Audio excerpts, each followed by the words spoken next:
In the previous lesson, we looked at the different sources of equity financing.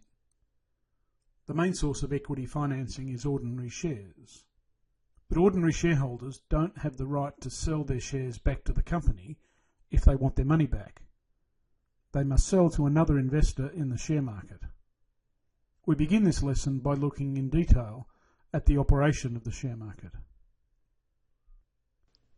In the first module in this subject, we talked about the goal of financial management as being to maximise the wealth of the owners or shareholders of the firm. We also said that the maximisation of shareholder wealth was equivalent to maximising the value of the corporation. There is a third way in which we can state this objective: the maximisation of the corporation's share price. We also talked in the previous module about the three different kinds of companies: private companies, public companies, and listed public companies.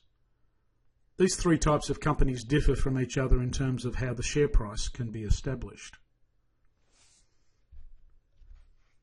In the case of a private company, there are a limited number of shareholders and there is no market for the shares. Shares in private companies rarely change hands.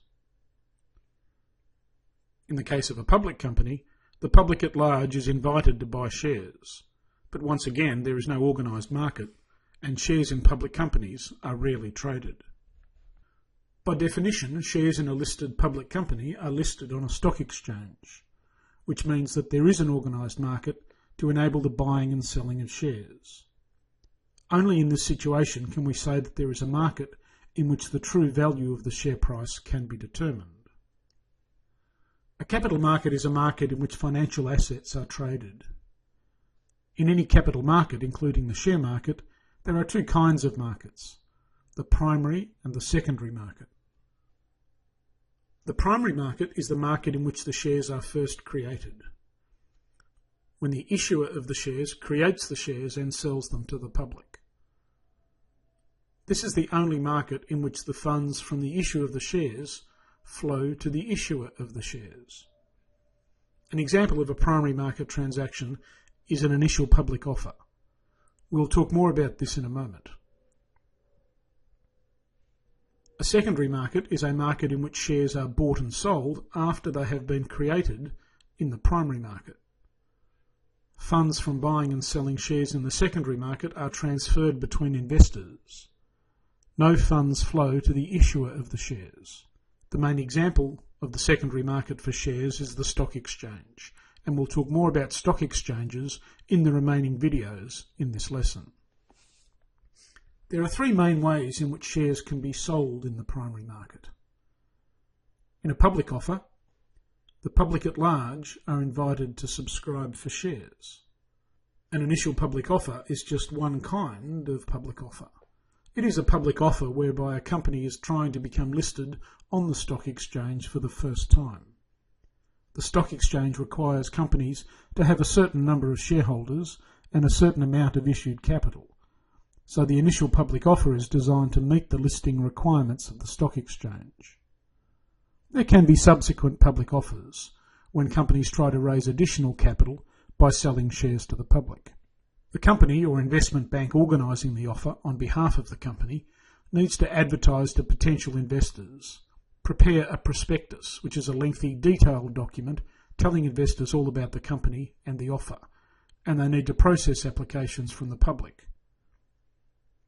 The advantage of a public offer is that a large amount of capital can be raised. An alternative is a private placement. In a private placement, shares are offered to one or a small number of large investors, for example, superannuation funds. The advantage of a private placement is that it is much quicker than a public offer and much less expensive. One of the disadvantages is that shares need to be sold at a discounted price. A potential investor won't pay the current market price because they could just as easily buy shares at that price on the stock exchange. So shares need to be sold at a discount in order to attract the investor.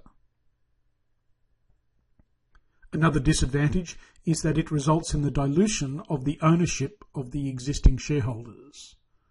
Because new shares have been created and sold to a new investor, the existing shareholders own less of the firm than they did before. The third method is a rights issue. Under a rights issue, existing shareholders are invited to apply for new shares. A rights issue may or may not be renounceable. If it is renounceable, a shareholder who doesn't want to buy new shares under the rights issue can sell their rights to somebody else, who can then buy shares under the rights issue.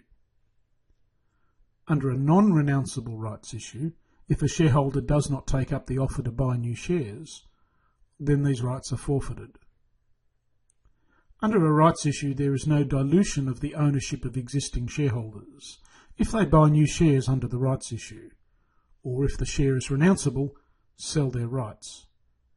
If they cannot sell their rights and they choose not to buy new shares, then they will own less of the company than they did before.